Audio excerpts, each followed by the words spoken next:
Alright guys, welcome back again on Diablo 4. For this video, I have a fire and ice build for the mage to help you guys level up from level 1 to level 50 with ease. This is going to be amazing for solo play or group play as well. It's going to be heavily based on AoE damage and also single target damage as well. So what I'll be doing is going over the skill tree on the web, and then I'll be showing you the entire skill tree at the end bit by bit and going over exactly what we need on how to use them and the order to use them as well. And I'll be showing gameplay in the background as well so you guys can get a good look on how this build works. You can use this build in the end game, but I have a better build for end game. This is to help you guys level up and get those levels as quick as possible without any trouble. So let's get into it. Firstly, we're going to be using Frost Bolt. This is going to be our default damage output. Using this over time will freeze your enemy.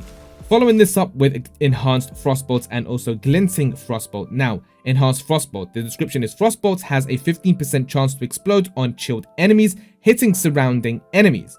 Chance increased to 100% against frozen enemies. Now, pairing that up with Glinting Frostbolt, Frostbolt generates mana when hitting chilled or frozen enemies. So this is going to be amazing to do damage over time, freeze your enemies while creating your mana. Next up, we're going to be using the Frozen Orb skill. Now, we're going to be pairing this up very well with Blizzard later on and also our Frostbolt too. So, Frozen Orb is basically just a big area damage and also freezes enemies over time as well. Now, we're going to be using the Enhanced Frozen Orb and also the Greater Frozen Orb. Now, Enhanced Frozen Orb, now this says when cast above 50 mana, Frozen Orb's explosive damage is increased by 30%, and also Greater Frozen Orb, Frozen Orb's explosion restores 5 mana when hitting a frozen enemy. So dealing this with Frozen Orb and also Blizzard later on, we're going to be constantly freezing our enemies and doing big amounts of damage while exploding them at the same time. Next up, we're going to be using Teleport. This is just a basic skill that every mage should have. We're going to be using this as a maneuver skill right here, just to get out of enemy attacks, especially bosses and huge amounts of hordes. Now, this is just basic, not really anything to go over there. We're going to be using the Enhanced Teleport as well, so that the cooldown is decreased just a bit quicker, so we can get that up faster as well. Next up, we're going to be using Glass Cannon. Now, as a mage, we want to be away from the fight and not into it like barbarians will be. Now, Glass Cannon is going to be basically an increase in damage for us, but we're going to be taking more damage as well. 18% increased damage, but taking 9% more damage. Now, don't worry too much about that. We're not going to be in the fight so often, and yeah, so this is going to be helping us to get even more damage out. Next up, we're going to be using the Hydra skill. Now, what this will allow us to do is just summon a Hydra that will do more damage as well. This is going to be another primary damage output for us. Okay, now we're going to be pairing this up with another skill later on. Basically, we're going to be using this first and then followed up by everything else. We're also going to be using the Enhanced Hydra and the Invoked Hydra attributes as well. While healthy, your cast of Hydra gain 1 additional head, which is great, which is an extra head for more damage output. And then after you critically strike, your Hydras gain 30% critical strike chance for 3 seconds.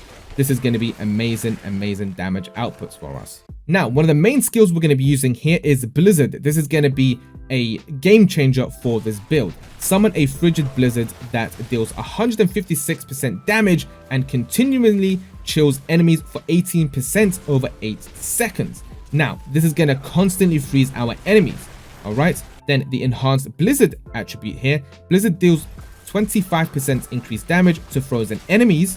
And then the Wizard Blizzard, while you have an active Blizzard, your core skills cost 10% less mana.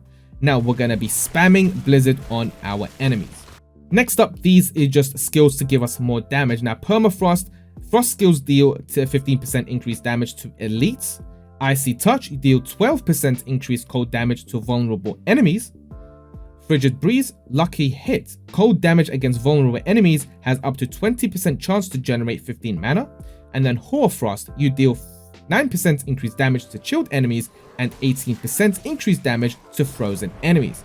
Now, if you guys understand how this build is going to work, we're going to be constantly making enemies vulnerable, chilled, and frozen. This build is all about that. And as our main ultimate move, we're going to be using Inferno. Summon a fiery serpent that continually constricts the target area, burning enemies for 295% damage over 8 seconds. we're going to be using that with the Prime Inferno, which pulls enemies to its center. This is going to be what we're using first before anything else, and I'll show you why. And lastly, we're going to be using Avalanche. Okay, your Frost skills have up to 10% chance to make your next cast of Icy Shards, Frozen Orbs, or Blizzard consume no mana and deal 40% increased damage. Chance is doubled against vulnerable enemies. Now, all our enemies are constantly going to be either frozen, chilled, or vulnerable. Now, this is perfect, and that is basically the entire build. Just a few more things before we do finish up the video and show you exactly on how to use this build efficiently. You might want to put the Frozen Orb in your enchantment tab so that you can unlock its special enhancement, which gives you the chance to throw a Frozen Orb without any mana cost while using your basic skills. Now, by doing that, you can unlock the enhancement tab by completing the class-specific quest called the Sorcerer Legacy of the MAGE. Once completed, you will unlock enhancements. There are two aspects that you might want to get as well. I highly recommend aspect of efficiency. While using your basic skill, your next core skill will use less mana, up to 10 to 20%, which is amazing, and you can get that by doing this. By doing the Domain Tunnel Dungeon, I'll show you exactly where that is located on the map. You can get that by completing this dungeon. Also, for the next aspect is the Serpentine aspect that gives you an extra Hydra at the cost of lower duration of them. But that doesn't really matter too much because it increases the damage output because we have 2 of them.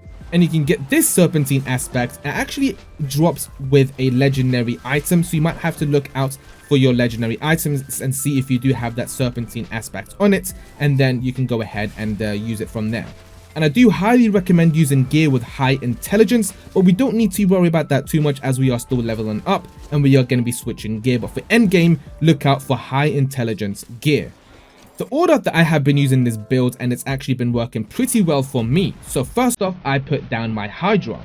Next up, I use my Inferno to gather all the enemies in one place, and then I use 2 Blizzards, followed up by spamming our Frozen Orbs and then our basic skill.